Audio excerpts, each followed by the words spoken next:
Okay, here we are, Matthew Russell Lee, Inner City Press, here at the Southern District of New York Courthouse. The beginning of the week, it's Monday, May 15th, 2023. So we're going to do a week ahead, a rare week ahead segment, beginning and ending with banks.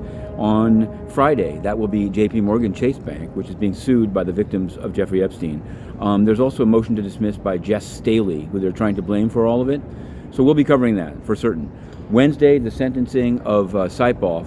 It's already known that he's going to get life imprisonment without parole, but there's going to be 28, I believe, or 25. Anyway, victims are going to testify, so it's going to be quite a thing. We've written a book about that trial. He didn't get the death penalty, and we're going to have a story based on a study of the death penalty coming this week.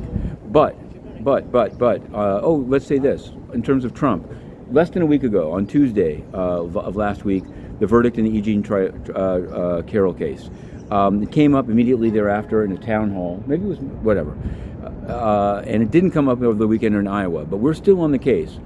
Number one, you might want to check out Trump Trial 1, Press Access Hollywood at the SDNY. Number two, Trump Trial 2 coming down the road. But we have to say this. Janet Yellen, she's the head of the Department of Treasury. She went to the G7 and apparently faced a lot of questions about the U.S. banking system after at least 3 big failures, probably 4 if you include Silvergate. But she said she expects regulators to look favorably on mergers of, quote, mid-sized banks. These are actually enormous banks, like Comerica, stuff like that.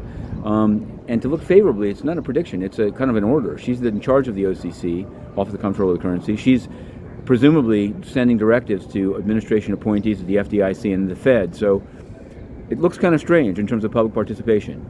So there's the bank bookends. And the final step here is the United Nations, continuing to fail on Sudan. In fact, only today comes out notice that despite Antony Blinken also, or the State Department and the UN bragging about their work on Sudan, the government bombed a hospital in East Nile. One of the biggest hospitals in the country has been bombed. So there's not a ceasefire. There's repeated failure by the UN. They take billions of dollars. They ban the press that asks the questions. But we will not rest. Inner City Press, to be continued.